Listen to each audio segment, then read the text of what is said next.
APU. American Public University is proud to present The Everyday Scholar.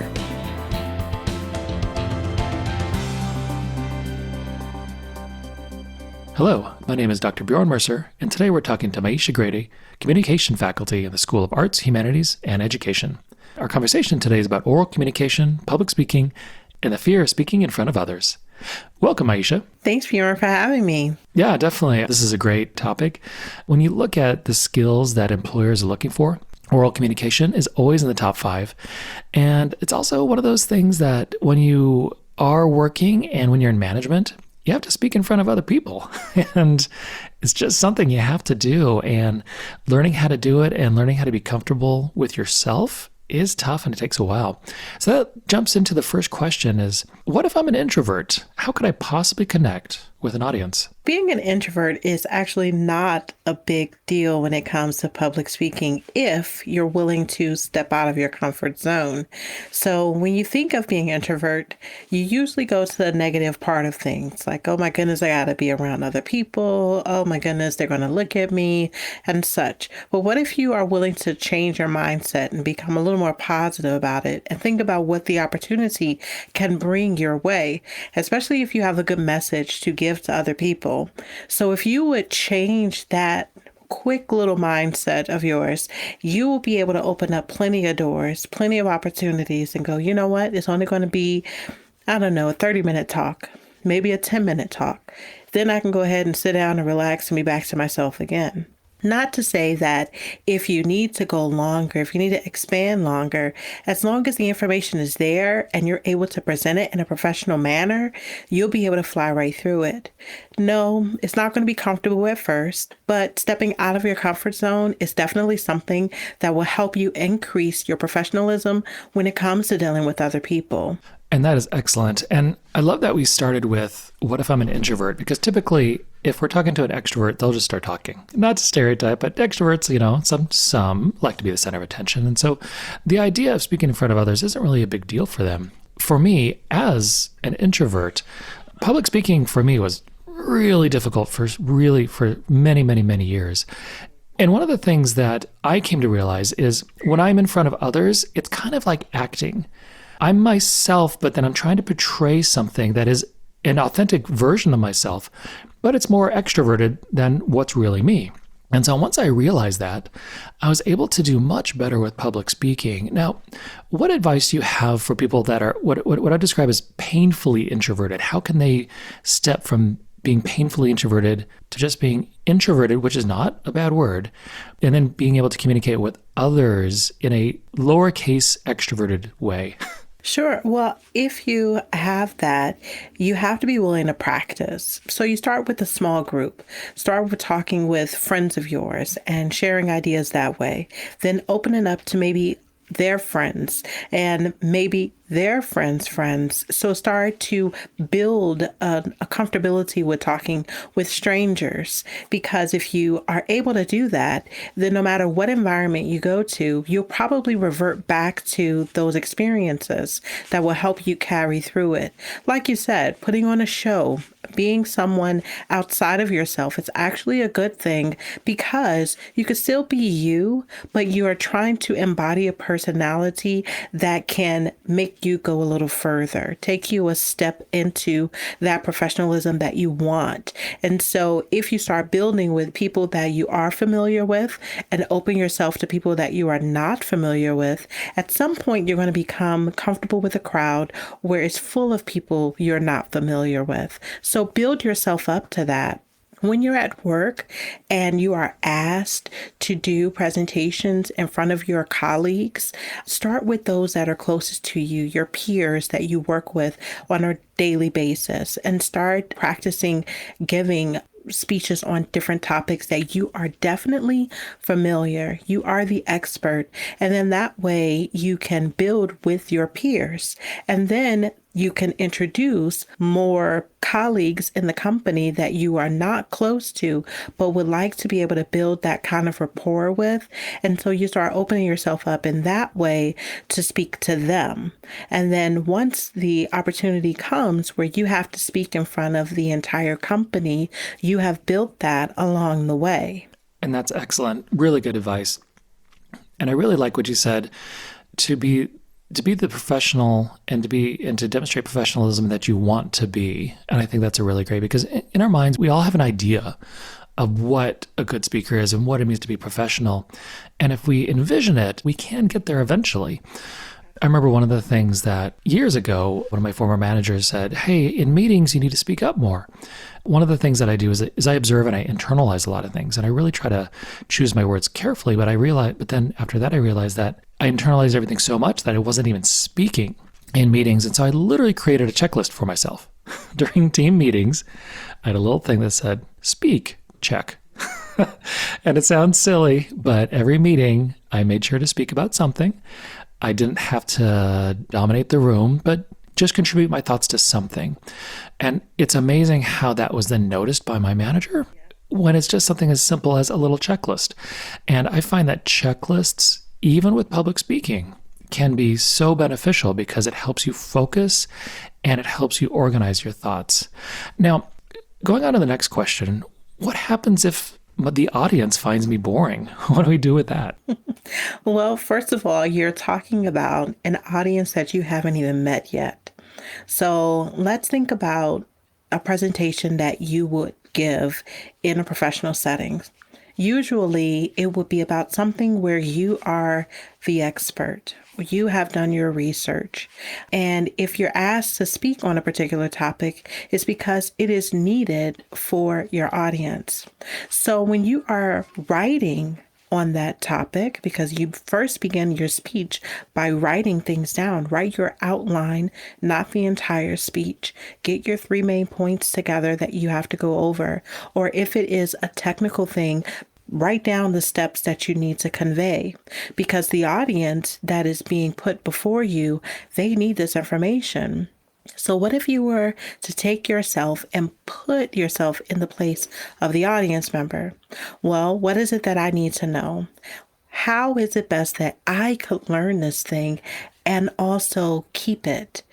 What would I need someone to do for me in order for me to keep this?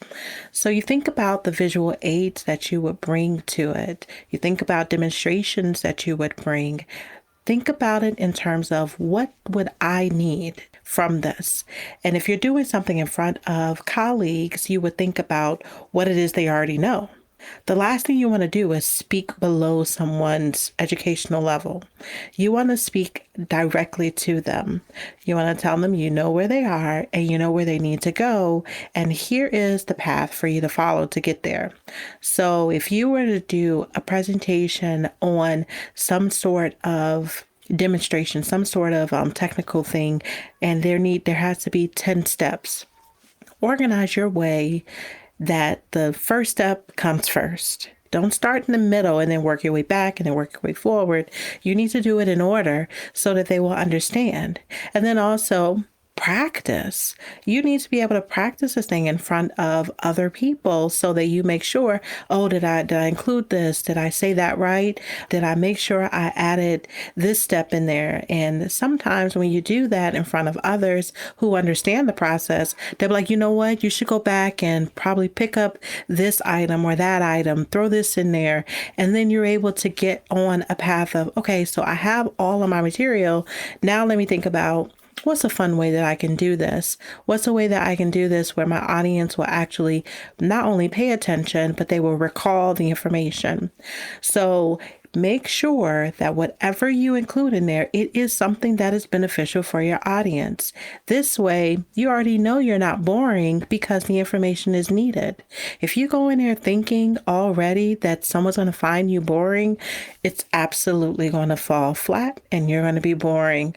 But if you go in there with the mindset of, I have good stuff to tell people, and here's how I'm going to do it, because as an audience member, this is how I will want things done, then you're going to be able to reach the people in the room. Now, mind you, There will be people there that will not be interested in what you're saying, no matter what you do. And there is no way you can control that. Your part as the speaker is to connect with as many audience members as you can, but don't try to control their thought process. It's just not going to happen.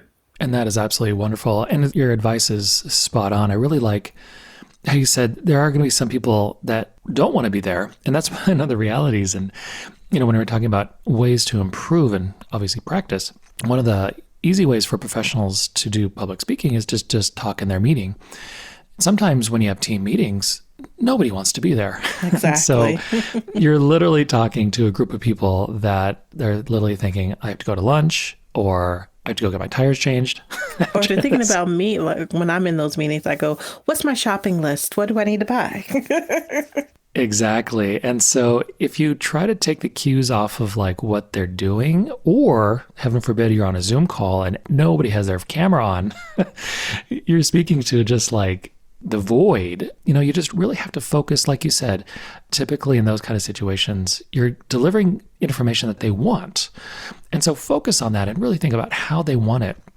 But then even when we think about like politicians, when they speak, they give the same speech. They give like a stump speech and they go to different places.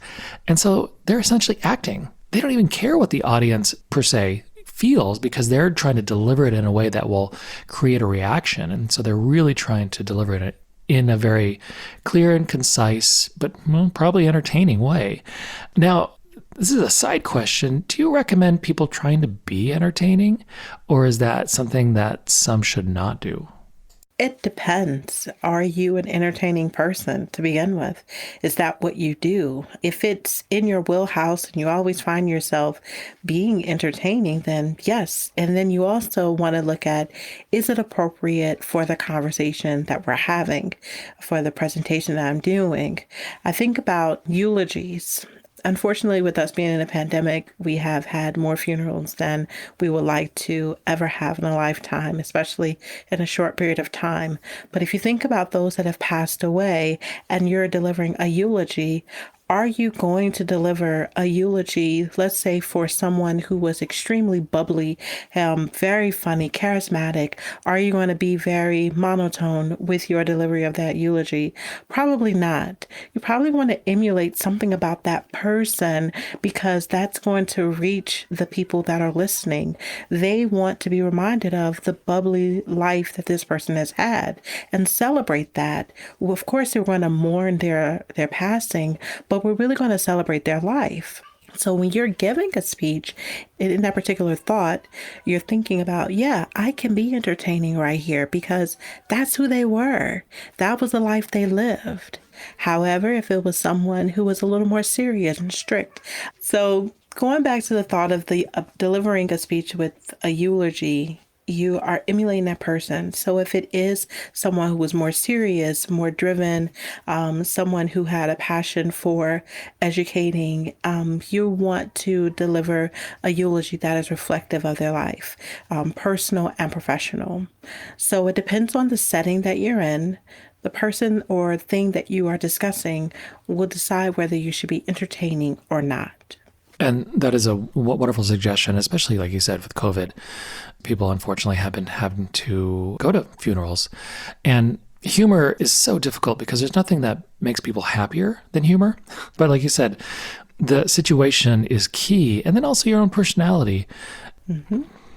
And so this leads us to the next question is, what if my peers are better than me when it comes to delivering a speech? Well, this is a perfect opportunity for you to have some kind of mentorship here. If you have a peer that is excellent at public speaking and you want to get there, you need to partner with them. Figure out a way in which the two of you can discuss where you are and how you can get to where they are. Most people who are good at public speaking will have some good tips and tools that you could probably use to get yourself started. Most times people will say, I was born with this gift. Well, that's not exactly true. The gift has to be nurtured and it has to be treasured. And practice comes into play, because they weren't born to know that they can get a reaction out of people. They weren't born to know that they can educate the masses by using their voice. They weren't born with that. That took time. They took time to really know how to use their voice to connect with others. And so you, being someone who's watching them and impressed by them, you need to learn what they are doing now that you could possibly use to help yourself. It's good to see that there are people that are near you that have a skill that you fall flat on right now, because they can be the ones to help you get to your next level. As long as your peers are willing to show you what they have done, what works for them, what doesn't work for them, you can take those things and apply them to yourself. Watch what they do. Watch how they interact with others. I know for me, I have been doing public speaking since kindergarten. My grandmother has always been one to be big on, you have to be able to communicate. Even now, as I raise my children, I speak very clear English to them. There is no baby talk. When the whining and baby talk happens, I'm quick to address it, confront it, because I want to raise my children to be better speakers. Now, when I look at how my grandmother had me to go in front of my peers in kindergarten, it was all about the accolades in my house. I got plenty of praises and plenty of encouragement to keep up my energy while delivering things. So from kindergarten all the way until now, I have been in front of people. I have been giving presentations, training others, I teach. So there's always been that public speaking skill being utilized. And so if your peers have been like me and doing those things all their lives, I have tips that I could share with people. Like, this has happened to me over the years that have made me really think about the way I said things.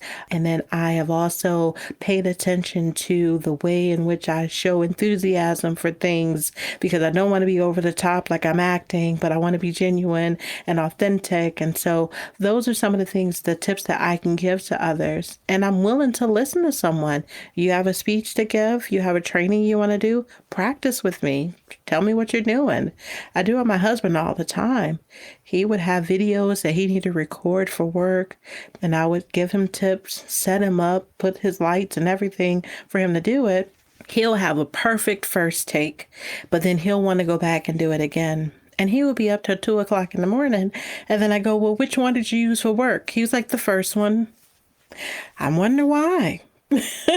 So it's those type of things, I give the tips that I need to give, but it's up to the recipient to take them. But if you miss that opportunity to even ask your peers, you may be doing yourself a disservice. It's amazing how if you just ask somebody for help, you're acknowledging that they're doing a great job. And there's nothing that people like to do then for other people to tell them, hey, you're good at something. Most people want to help. Of course they want to help. Rarely will you have somebody who is like, nope, I'm not going to help you because it's only about me. It does happen, but typically, honestly, it doesn't. And so I've found that so many people are so willing to help, and especially with public speaking. Because like you said earlier, some people think that they're just born that way. But there's so many things in their lives that have led them to that personality trait of them practicing their entire lives. And at the same time, if you perceive yourself as being poor at public speaking, there's probably a lot of things in your life that have led you to that point. Quote, a quieter family, which is, there's nothing wrong with that. But if you don't have a rambunctious family and nobody speaks out, and then everybody, that might lead to it. You never know. And so just by being around others and just like you said, just asking for help can just do so much. Absolutely. And today we're speaking with Myeisha Grady, and we'll be right back after a short break. At American Public University, we believe that everyone should have access to a great education. It's not a privilege reserved for the few. And we believe higher education must come with lower tuition. Because when more doors open, more lives change. American Public University, within reach, without limits. Online classes start every month. Learn more at AmericanPublicU.com. And we are back with Myeisha Grady. And so the next question I have for you, Myeisha, is as you are speaking and doing public speaking, what happens if people laugh at you? Well, you have to think about this. If you can't laugh at yourself and be vulnerable, then you're going to be a little bit miserable. And you also can't really control what other people do. So let's say you make a mistake during a presentation and others laugh. Most times they are laughing to break up some tension that's happening, but you also can't really control other people's response to you. What if they're actually laughing with you, not necessarily at you, or laughing about the situation, and it has nothing to do with you? It's outside of your control. You have to be able to jump back into whatever it is that you were discussing and continue on. Take it in strides. Take a deep breath. Know that if they were laughing at me, well, I'm me, and I'm going to continue to be me. And I'm going to continue to give the message that I need to give and go ahead and be on about my business, because that's pretty much what I was asked to do. So don't try to control the way that people respond to you. Let them be themselves and you be yourself authentically and be vulnerable to the situation. Know that it is okay. Laughter is good for the soul, as we say. So you have to be willing to accept laughter in a presentation. I know with me, when I'm presenting to students and I see that they are not really grasping the material that I'm giving, I will find a way to put something in there that's going to make them laugh. And that's a good thing. But sometimes I find that they will laugh at something that I really didn't deem as funny. And I'm looking around going, what just happened? But instead of me trying to figure it out, if I don't have time, I'm just going to continue to move forward. Whatever it was, okay, let it be.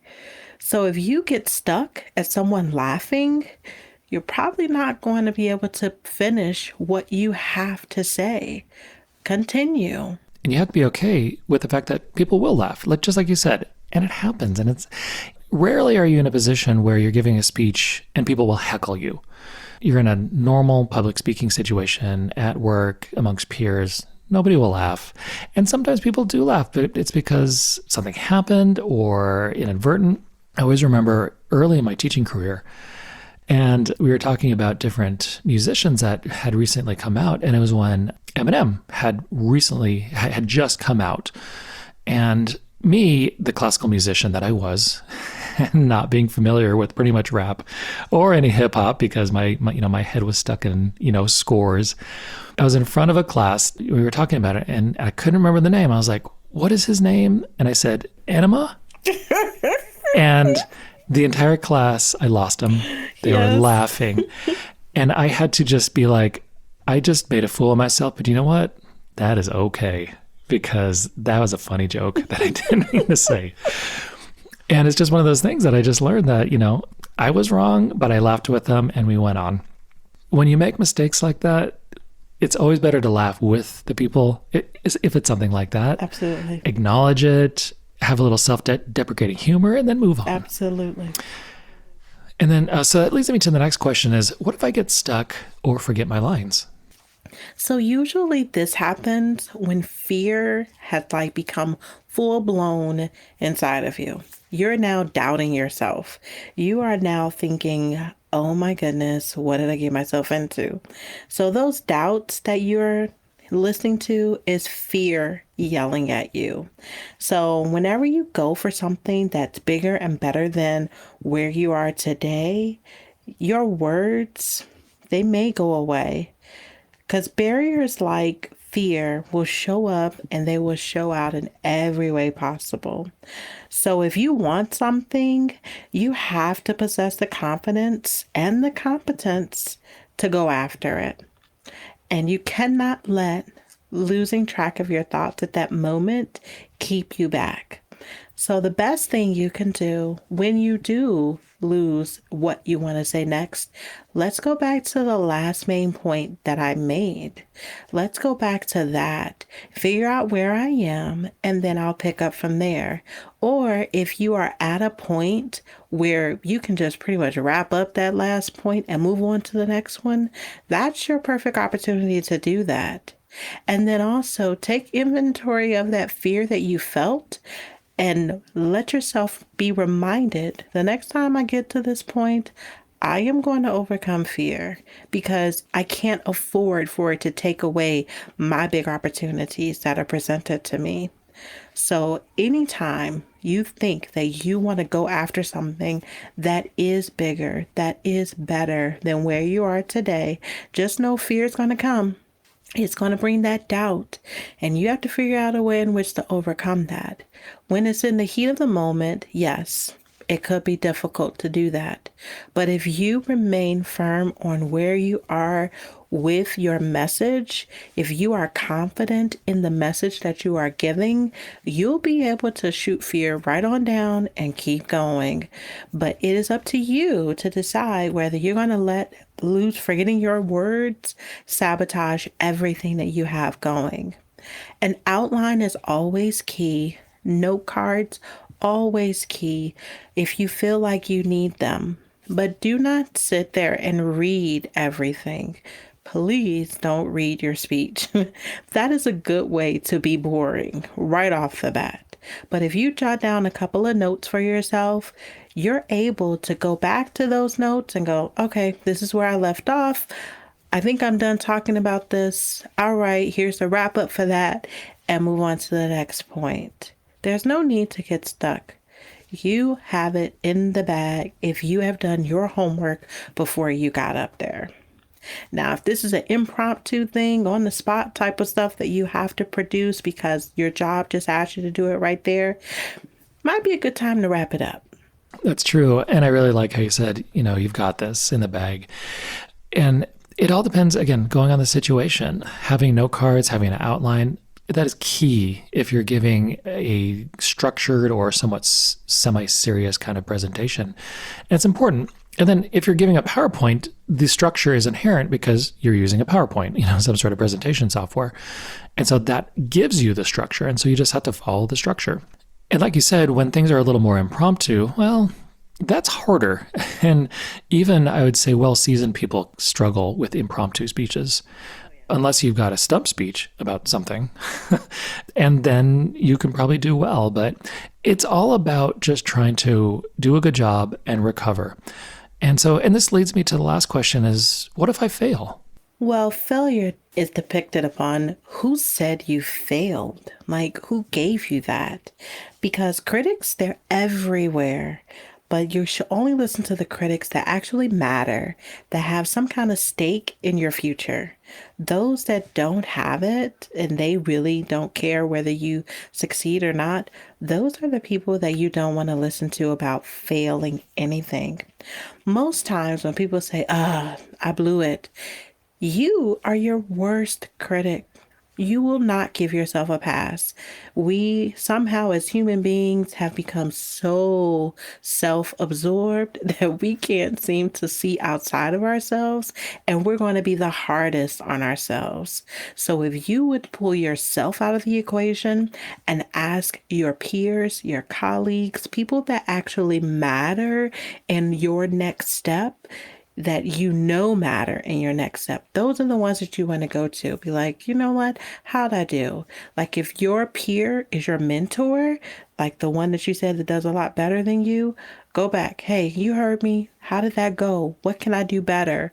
Those are the people you want to rely on to tell you whether you definitely bombed it or not. Now, it can't be a complete bomb if you actually got up there to do it, because that failure, as you want to call it, can actually set you up for success the next go round.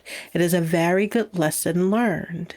Some people have had issues where, I got up in front of people.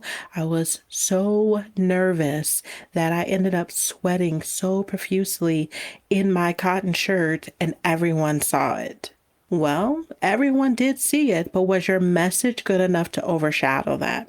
And then next time, put on more deodorant or run a fan or something that's going to help you to not experience that again.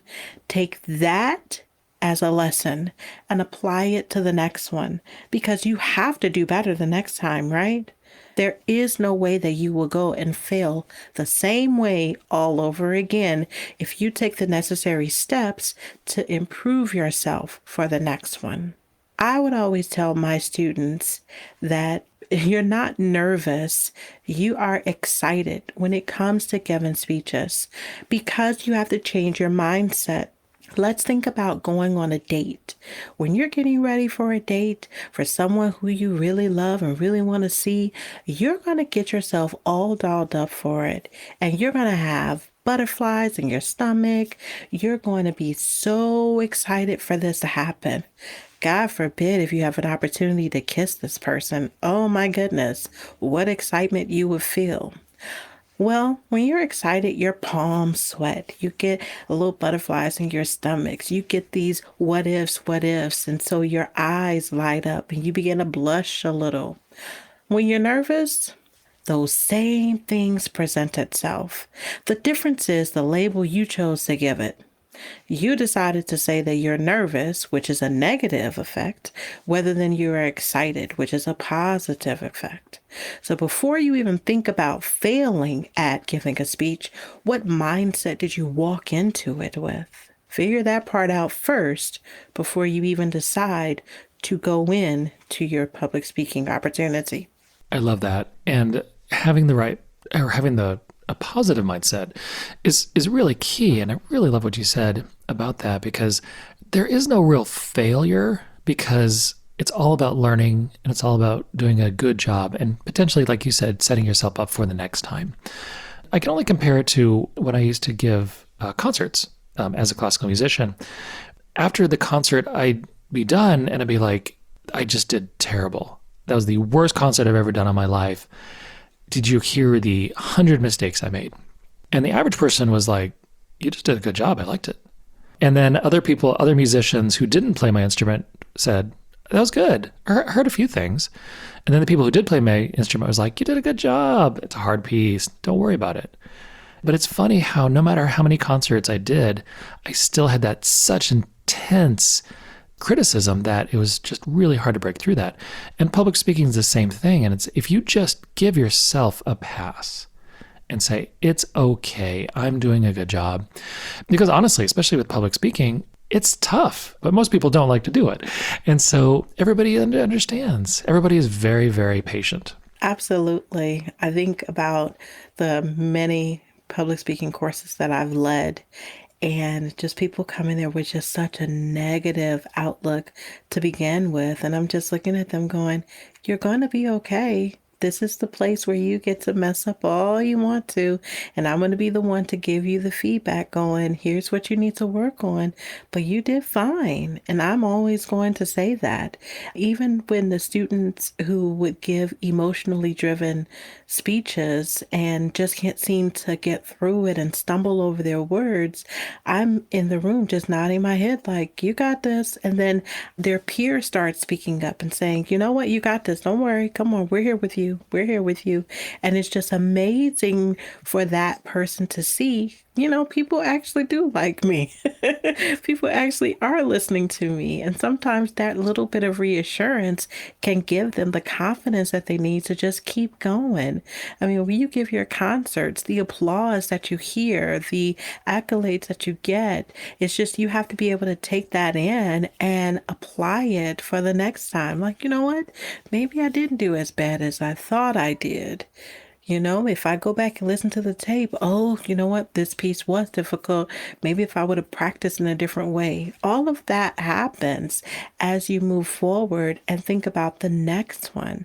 If you get stuck on this one, you're never going to succeed. Exactly. And there is no binary to success, especially when it comes to public speaking or anything like that, because everything can be a success. And so if you approach it that way and just realize that I'm improving incrementally, that is a good way to always improve and then to always have a positive outcome no matter what. And so this has been a great conversation, Myeisha. Thank you so much. Any final words about public speaking and oral communication? Sure, we all have to do it at some point, so why not get in the habit of practicing it now? You can only get better with time. I completely agree. And just like you said, you were practicing in kindergarten. I'm making my kids practice kindergarten on. Yes. And it's not a bad thing. And no matter what in our lives as adults, we don't have to give a lot of speeches, but when they happen, it's better to have a good experience than just be racked with self-doubt. Absolutely. Absolutely. Today, we're speaking with Myeisha Grady about oral communication, public speaking, and the fear of speaking in front of other people. My name is Dr. Bjorn Mercer, and thank you for listening. For more information about our university, visit us at studyatapu.com. APU,